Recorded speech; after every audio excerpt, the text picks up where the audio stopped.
اگر مخدومہ کائنات سیدہ علیہ السلام کا ایک موقف ہے اور آپ ایک طرف کھڑی ہیں تو میں کہاں کھڑا ہوں گا؟ میرا ایمان کہتا ہے کہ میں سیدہ کے ساتھ کھڑا ہوں گا. یہ ہے میرا عقیدہ، میرا موقف. فرض کر لیں اگر غدیر خم وہ امام علی علیہ السلام کے بجائے جناب عمر کے بارے میں کہا ہوتا، تب ہمارے اہل سنت کے اس بارے میں کیا رویہ ہوتا؟ الحمدللہ رب العالمین والصلاة والسلام علی سید الانبیاء والمرسلین وآلہ الطیبین الطاہرین ومن والہ. بسم اللہ الرحمن الرحیم. مجھ سے یہ پوچھا جاتا ہے اور بارہا میرے دوست احباب یہ کہتے ہیں کہ آپ امام علی کرم اللہ وجہہ الکریم علیہ السلام کا اتنا کثرت کے ساتھ ذکر کیوں کرتے ہیں؟ شاید آپ بھی اہل البیت علیہ السلام کو معصوم مانتے ہیں، آپ کا بھی عقیدہ یہی ہے کہ وہ معصوم ہیں. تو اس کا جواب یہ ہے، اگر آپ عصمت سے مراد شیعہ مسلک کا عقیدہ سمجھتے ہیں تو چونکہ میرا شیعہ مسلک سے تعلق نہیں ہے تو یہ سوال آپ کا میرے حوالے سے درست نہیں بنتا. اور اگر آپ کی اس عصمت سے مراد ائمہ اہل البیت علیہ السلام کا طاہر اور مطہر ہونا مراد ہے اور یہ مراد ہے کہ ان سے گناہ سرزد نہیں ہو سکتے، یا آپ کی یہ مراد ہے کہ رجس کو ان سے دور کیا گیا ہے، یعنی ان کی طرف ان چیزوں کی نسبت بھی نہیں ہو سکتی جس طرح قرآن مجید سے معلوم ہے، تو ہاں اس معنوں میں بالکل ائمہ اہل البیت کو طاہر مانتا ہوں. اسے اگر آپ عصمت سمجھتے ہیں تو یہ آپ کی مراد، آپ سمجھ لیں. میں اصطلاحات میں نہیں پڑھتا ہوں، یعنی ہر شخص کا یہ حق ہے کہ وہ میرے اس نظریے کو کیا سمجھے، لیکن جو میں سمجھتا ہوں وہ میں آپ کو بتا رہا ہوں. اور اگر آپ میرے اس سمجھنے کو ان کا معصوم ہونا مراد لیتے ہیں تو آپ اس سے مراد لے سکتے ہیں، لیکن یہ آپ کی سمجھ اور فہم ہوگی. میرا جو عقیدہ ہے وہ میں نے بیان کر دیا. دوسری بات یہ ہے کہ یہ جو ہمارے ہاں لوگ کہتے ہیں نا کہ ہم تو کسی کو نبی کے سوا کسی کو بھی معصوم نہیں سمجھتے، خاص طور پر ہمارے ہاں اہل سنت میں جو یہ بات کرتے ہیں، تو آپ ان سے کہیں کہ جو یہ مختلف فرقوں کے لوگ ہیں یہ اپنے اکابرین کے ساتھ جو معاملہ کرتے ہیں یہ بالکل معصوم ہونے والا معاملہ ہے. یعنی آپ نے اکثر ان کو سنا ہوگا کہ یہ کہتے ہیں ہمارے لیے ہمارے اکابر کی جو رائے ہے وہ حرف آخر ہے. اس کا کیا مطلب ہے؟ اس کا مطلب یہی ہے کہ آپ ان کی ہر بات کے اوپر آنکھیں بند کر کے عمل کرتے ہیں. اسی کو تو معصوم ہونا سمجھتے ہیں، اسی کو تو معصوم ہونا کہتے ہیں نا. معصومیت کا عقیدہ تو اور کچھ نہیں ہے. یہی ہے جس طرح سے آپ یہ سمجھ رہے ہیں کہ آپ کے جو اکابرین ہیں جو بہت بعد میں آئے ہیں، کچھ غلامی کے زمانے کے ہیں اور کوئی فتنوں کے زمانے کے، لیکن وہ ان کے بارے میں تو کوئی قرآن میں نص نہیں ہے نا، کوئی حدیث بھی نہیں آئی ہے، لیکن آپ پھر بھی ان کے لیے عقیدہ اور عقیدت رکھتے ہیں کہ جی ہمارے لیے تو حرف آخر ہے، بس ہمارے لیے تو فلاں کی بات کے اوپر حرف آخر ہے. مثال لے لیجئے، دیوبندیوں کا موجودہ جو دیوبندی ہیں ان کا اپنے اکابر کے ساتھ کیا رویہ ہے. اگر انہیں معلوم بھی ہو جائے کہ ہمارے اکابر نے یہ غلطیاں کی ہیں وہ پھر بھی ڈٹے رہیں گے، وہ کہیں گے نہیں ہمارے اکابر نے تو ایسا کچھ نہیں کہا ہے. اور اگر یہ آپ بریلویوں کی طرف دیکھ لیں تو بالکل آپ کے سامنے ہے، ہمارے ہاں جو آج کل جو بریلوی احباب ہیں وہ یہ کہتے ہیں کہ اعلیٰ حضرت کی جو کہی ہوئی بات ہے وہ ہمارے لیے حرف آخر ہے. یہی معصوم ہونا ہی ہے اور اس کے علاوہ اور کچھ نہیں ہوتا معصوم ہونا. اگر یہ کہتے ہیں کہ نہیں معصوم ہونا اسے نہیں کہتے تو پھر ان سے کہیں کہ آپ جرت کر کے ان سے اختلاف کر کے بتا دیں، کوئی بھی اختلاف نہیں کرے گا. یعنی المحند المفند سے کوئی بھی آج کا دیوبندی ہاتھ اٹھانے کو تیار نہیں ہے. وہ یہی کہے گا کہ جو لکھا ہے اکابر نے بالکل ٹھیک لکھا ہوا ہے. اور کوئی بھی بریلوی ہمارے ہاں وہ اس بات سے فتاوی رضیہ کے بارے میں یہ نہیں کہہ سکتا کہ اس میں فلاں مسئلہ غلط لکھا ہوا ہے، یا یہ کہہ دے کہ جی میں اعلی حضرت کو حرف آخر نہیں مانتا. بہت سے احباب نے یہ کوشش کی ہے کہ اپنے آپ سے اس ٹائٹل کو ہٹانے کی. ان کے ساتھ ہمارے ہاں بریلوی حضرات نے کیا کیا ہے دنیا کے سامنے ہے. تو اس لیے عصمت تو ہمارے ہاں بھی کسی نہ کسی شکل میں لوگ مان رہے ہوتے ہیں. لیکن مجھ سے جو بات آپ پوچھ رہے ہیں تو اس کا میں نے آپ کو جواب دے دیا کہ میں طاہر مانتا ہوں. اور یہ بات ضرور ہے کہ کبائر سے وہ ان سے سرزد نہیں ہوئے.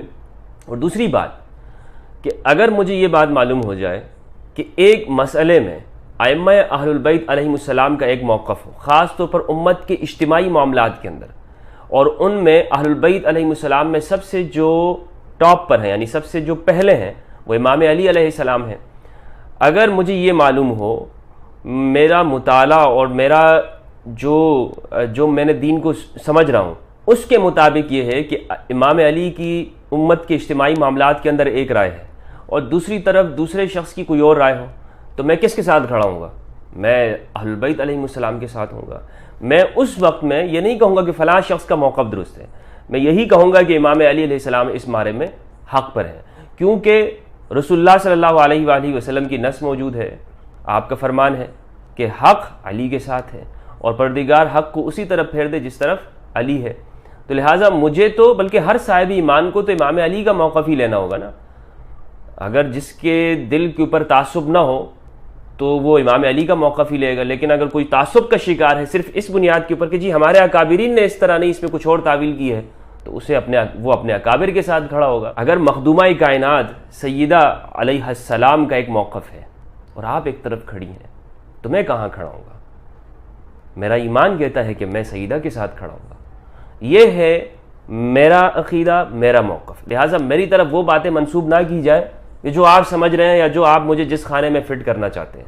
میں اپنے بارے میں جو بتا رہا ہوں وہی آپ کو آپ کے لیے حجت ہونی چاہیے اور آپ کے لیے حرف آخر ہونا چاہیے۔ پھر یہ بھی دیکھیں کہ میں اہل البیت علیہم السلام کا ذکر کرتا ہوں تو آپ کو چڑھ ہوتی ہے، اگر میں اسی طرح کے فضائل بنو امیہ کے بیان کروں تو آپ کوئی اعتراض نہیں کریں گے، آپ اس پہ خوش ہوں گے، آپ کہیں گے کہ جی واہ کیا شان بیان کر دی، کیا فضائل بیان کر دی ہے، سبحان اللہ، واہ واہ کے نعرے لگائیں گے۔ اس کا مطلب یہ ہے کہ آپ کو صرف فضائل سے نہیں بلکہ امام علی کے فضائل سے ہی آپ کو چڑھے۔ یہ میرے کام سے آپ کو صرف اسی بنیاد کے اوپر ہے کہ میں امام علی علیہ السلام کے فضائل بیان کر رہا ہوں۔ دوسری بات یہ ہے کہ کچھ لوگ کہتے ہیں کہ جناب آپ فلاں شخص کی جو بنو امیہ کے فلاں امیر ہیں آپ اس کے بارے میں یہ رویہ رکھتے ہیں، حالانکہ دیکھیں ان کو تو حضرت عمر رضی اللہ عنہ نے انہیں مقرر کیا تھا، انہیں عہدہ دیا تھا، تو آپ پھر کس طرح سے تنقید کر سکتے ہیں؟ بعض لوگ تو یہ کہتے ہیں کہ جو معاویہ کے اوپر تنقید کرنا اس طرح ہے گویا کہ آپ حضرت عمر رضی اللہ عنہ کے اوپر تنقید کر رہے ہیں، کیونکہ شام کا گورنر برقرار حضرت عمر نہیں رکھا۔ تو اس کا جواب یہ ہے کہ دیکھیں حضرت عمر رضی اللہ عنہ کا کسی کو گورنر مقرر کرنا یہ اس شخص کے معصوم ہونے کی دلیل نہیں ہے۔ بات معصوم کی چل رہی ہے، اسی لیے یہ میں مثالیں آپ کے سامنے پیش کر رہا ہوں۔ حضرت عمر نے اگر مقرر کیا تو کیا یہ اس بات کی دلیل ہو گئی کہ جناب فلاں شخص معصوم ہو گیا؟ بالکل نہیں۔ حضرت عمر کا ایک فیصلہ ہے، درست بھی ہو سکتا ہے، غلط بھی ہو سکتا ہے۔ مثال کے طور پر رسول اللہ صلی اللہ علیہ وآلہ وسلم نے ایسے بہت سارے عاملین مقرر کیے جنہوں نے جو عاملین تھے انہوں نے اپنے کام کے ساتھ درستگی نہیں کی۔ مثال کے طور پر ولید بن عقبہ بن ابی معیط، انہیں بنی المصطلق کی طرف بھیجا، ان کی طرف عامل بنا کے بھیجا، لیکن اس نے کیا کیا؟ تمام مفسرین نے لکھا ہے، اس کی سورہ حجرات کی آیت نمبر 6 ہے، یا ایھا الذین آمنوا ان جاءکم فاسق بنبأ فتبینوا ان تصیبوا قوما بجہالۃ فتصبحوا علی ما فعلتم نادمین۔ اے ایمان والو، جب تمہیں کسی فاسق شخص سے کوئی خبر معلوم ہو تو اس کی تحقیق کر لیا کرو، کہیں ایسا نہ ہو کہ نادانی اور غفلت کے اندر تم کسی قوم کو نقصان پہنچا بیٹھو تو پھر اپنے کیے کے اوپر تمہیں پشیمانی ہو۔ تمام مفسرین نے لکھا ہے کہ یہ آیت ولید بن عقبہ بن ابی معیط کے بارے میں نازل ہوئی ہے، اور یہ ولید بن عقبہ بن ابی معیط اسے عامل مقرر کیا تھا رسول اللہ صلی اللہ علیہ وآلہ وسلم نے۔ قرآن مجید نے فاسق کا لفظ استعمال کیا ہے، فاسق کا، تو عامل کس نے مقرر کیا؟ سرکار دو عالم صلی اللہ علیہ وآلہ وسلم نے۔ رسول اللہ صلی اللہ علیہ وآلہ وسلم تو ہمارے ہاں بریلویوں کا عقیدہ ہے کہ غیب دان ہے، عامل مقرر کیا ہے۔ جب پیغمبر اکرم صلی اللہ علیہ وآلہ وسلم کے مقرر کردہ عامل قرآن اس کو فاسق کہہ سکتا تو دوسرے پھر آپ کس طرح کہہ سکتے ہیں کہ جناب وہ غلطیوں سے مبرہ ہے؟ تو لہٰذا آپ جو معصومیت کا دوسروں پر اعتراض کرتے ہیں وہ خود بھی آپ کسی نہ کسی شکل میں مان رہے ہوتے ہیں، اگرچہ اس بات کا آپ اقرار نہیں کرتے، آپ اسے محفوظ کہہ دیتے ہیں۔ محفوظ کا کیا مطلب ہے؟ بھائی اگر آپ عصمت کے قائل نہیں ہیں صحابہ کے تو پھر آپ یہ کہہ سکتے ہیں نا کہ جی انہوں نے یہ غلطی کی، لیکن آپ تو یہ بھی نہیں اجازت دیتے ہیں کہ کوئی یہ شخص کہے کہ انہوں نے فلاں فلاں کے اندر غلطی نکالی۔ سید ابو العالیٰ مودودی رحمہ اللہ نے کچھ تنقیدات کی یا کچھ گفتگو کی دلائل کے ساتھ، تو کتنا پوری دیوبندیت میں اور تمام لوگوں نے ان کے خلاف کیا کیا طوفان نہیں اٹھایا، کتنی کتابیں نہیں لکھی، بلکہ بعض لوگوں نے تو یہودیوں کا ایجنٹ تک قرار دیا، حتیٰ کہ شیخ زکریہ انصاری نے ان کے خلاف کتاب لکھی، حالانکہ وہ تبلیغی جماعت کے شخص ہیں، وہ اس طرح کی باتیں نہیں کرتے تھے، لیکن وہ بھی آگے آگے انہوں نے بھی اپنا سارا بغض نکالا ان کے اوپر، ٹھیک ہے، کیونکہ انہوں نے آپ کے اس نظریے کے اوپر چوٹ پہنچائی تھی کہ آپ دوسروں کو تو کہتے ہیں کہ وہ عقیدہ عصمت کے قائل ہیں، لیکن خود آپ اسی عصمت سے آگے کے قائل ہوتے ہیں۔ ان کے ہاں تو اگر 12 ائمہ معصومین علیہم السلام ہیں، تو آپ کے ہاں تو 1,24,000، بلکہ کیا نیچے پھر اکابرین کی ایک لمبی لسٹ ہے، وہ سارے آپ کے نزدیک معصوم ہیں، اور آپ یہ کہتے ہیں کہ جی وہ غلطی زبان سے تو نہیں کہتے، لیکن آپ کا عمل یہی ہے کہ وہ غلطی نہیں کر سکتے۔ اب اس طرف میں آتا ہوں کہ امام علی علیہ السلام سے میری محبت کا راز کیا ہے، کیا وجہ ہے کہ میں ان کا اتنا ذکر کرتا ہوں۔ دیکھیں، امام علی کو آپ صلی اللہ علیہ وآلہ وسلم نے وصیف فرمایا، انت منی بمنزلۃ ہارون من موسیٰ الا انہ لا نبوۃ بعدی۔ صحیح روایت ہے، کوئی اس کے اندر کوئی شک و شبہ نہیں ہے۔ فرض کر لیجئے اگر یہ روایت یعنی یہ الفاظ جناب ابو بکر رضی اللہ عنہ کے بارے میں ہوتے تو تب آپ کا رویہ کیا ہوتا، تب آپ کیا سمجھ رہے ہوتے، تب آپ کو اس کو کس طرح سے دیکھتے؟ کوئی شخص اگر مطلب آپ تو پھر یہ کہتے ہیں نا خلاص ختم بات، بس سیدنا ابو بکر بنص رسول، یعنی ان میں تمام فضائل جمع ہو گئے سوائے نبوت کے، جس طرح کہ جناب عمر رضی اللہ عنہ کے لیے کہا جاتا ہے کہ لو کان بعدی نبی لکان عمر، یہ کہا جاتا ہے نا۔ فرض کر لیں اگر غدیر خم وہ امام علی علیہ السلام کے بجائے جناب عمر کے بارے میں کہا ہوتا، تب ہمارے اہل سنت کا اس بارے میں کیا رویہ ہوتا؟ فرض کر لیجئے اگر من کنت مولا فہذا علی مولا، یہ جناب علی علیہ السلام کے بجائے حضرت عثمان کے لیے کہا ہوتا، من کنت مولا فعثمان مولا اللہم والی من والا وعاد من عادا، پھر آپ کا کیا رویہ ہوتا؟ فرض کر لیجئے اگر اصحاب کساء کے اندر جناب امام علی کے نام کے بجائے سیدنا ابو بکر ہوتے، تب آپ کا کیا رویہ ہوتا؟ یہ میں صرف فرض کر رہا ہوں، اور جب صحیح سند سے معلوم ہو جائے پھر آپ کا حق ہے آپ اس کو بیان کریں۔ یعنی اگر حضرت ابو بکر اس میں ہوتے تو میں انکار نہیں کر رہا ہوں، لیکن میں یہ کہہ رہا ہوں آپ فرض کر لیں، تو آپ تو اس کو پھر بڑھا چڑھا کے پیش کرتے ہیں نا کہ جی اس پر اجماع، اب بات ختم ہو، کوئی کسی پر اس پر زبان نہ کھولے، ٹھیک ہے۔ تو یہی وہ ساری چیزیں ہیں کہ جو امام علی علیہ السلام کے بارے میں مروی ہیں، اور ہم سب کی یعنی ہماری کتابوں کے اندر ہے اور صحیح اسناد کے ساتھ ہے، لہٰذا میں اسے کیوں بیان نہ کروں؟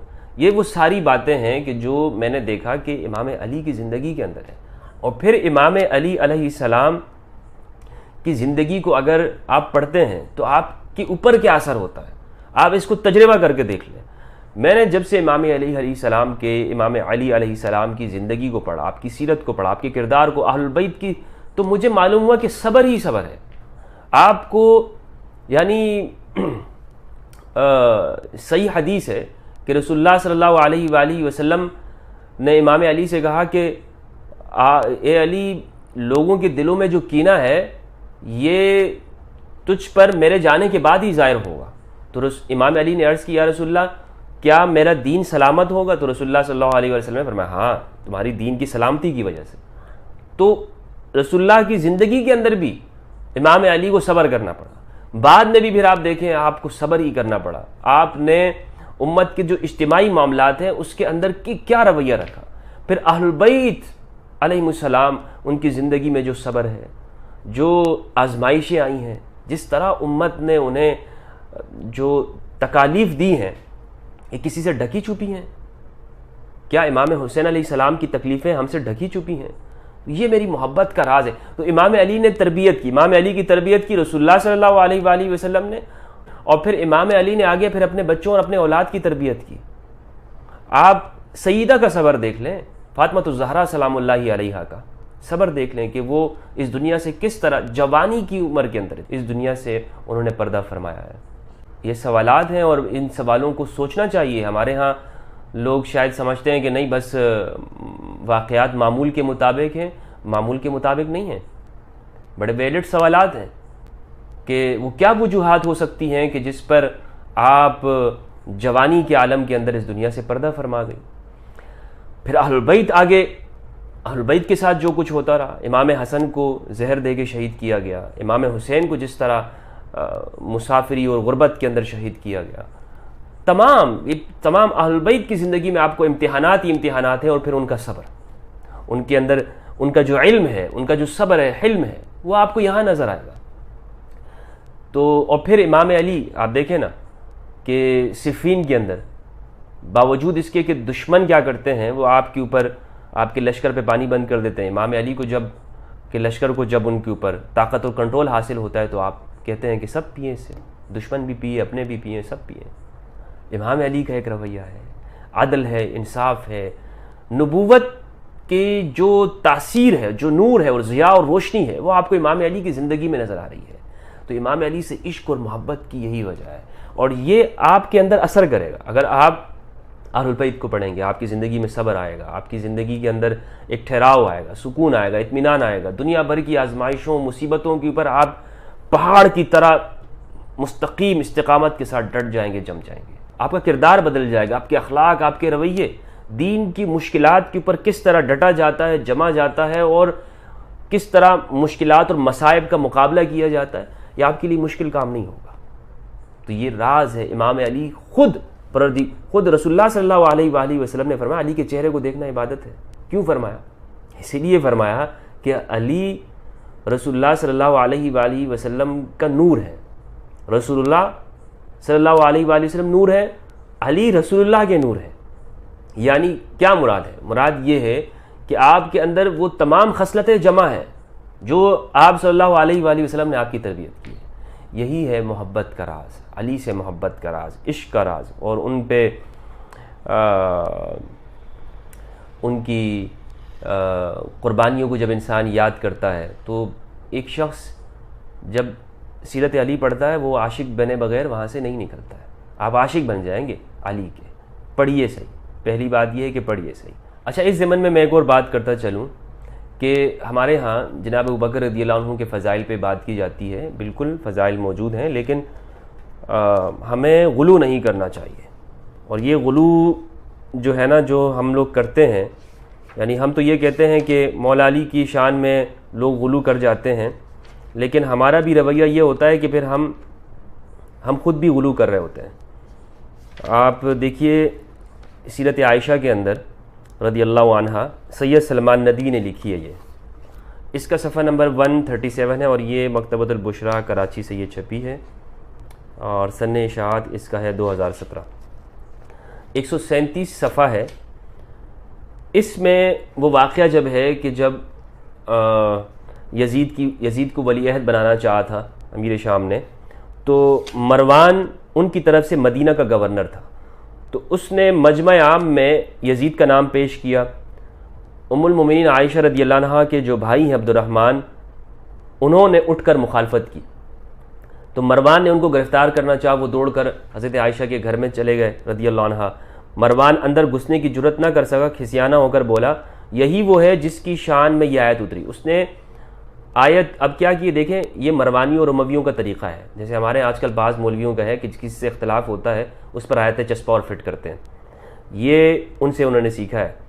تو اس نے فوراً کہا والذی قال لوالدیہ اف لکما. اور یہ صحیح بخاری کے اندر سورہ احقاف کی تفسیر کے اندر امام بخاری رحمہ اللہ نے بھی بیان کیا، صحیح بخاری کے اندر، اور سلمان ندوی رحمہ اللہ نے وہیں سے لیا ہے.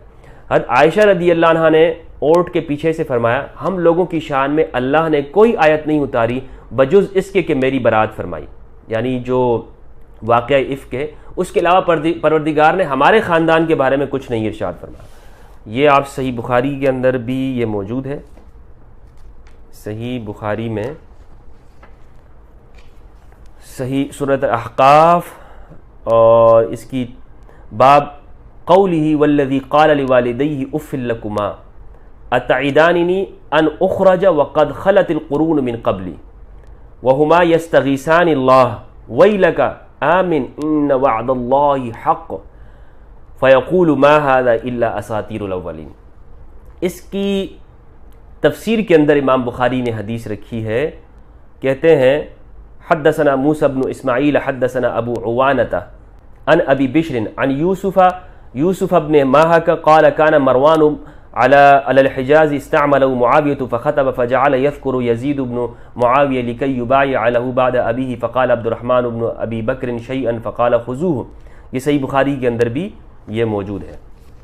تو اب یہ دیکھیں کہ ام المومنین فرماتی ہیں رضی اللہ عنہ کہ قرآن مجید میں ہمارے بارے میں اور کچھ نہیں اترا.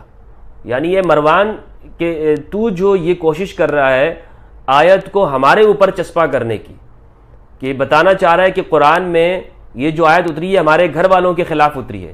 مروان تو جھوٹ بول رہا ہے، ہمارے بارے میں قرآن میں کوئی حصہ ہی نازل نہیں ہوا سوائے واقعہ افک یعنی میری برات کے. تو یہ جو ہمارے ہاں آج کل وائزین فلاں آیت کا شان نزول یہ ہے، فلاں کا شان نزول یہ ہے، فلاں کی یہ سیدنا ابوبکر کے بارے میں نازل ہوئی، اور وہ آیت غار کے اندر یہ اس سے مراد صحابی سے مراد جناب ابوبکر صدیق رضی اللہ عنہ، اور جو اس کو نہ مانے وہ کافر ہوتا ہے. ارے بھائی ایک طرف تو آپ حدیث حدیث کہتے ہیں اور پھر حدیثوں کو ہی نہیں مان رہے ہوتے. یعنی یہ تطبیق آپ کیسے دیں گے؟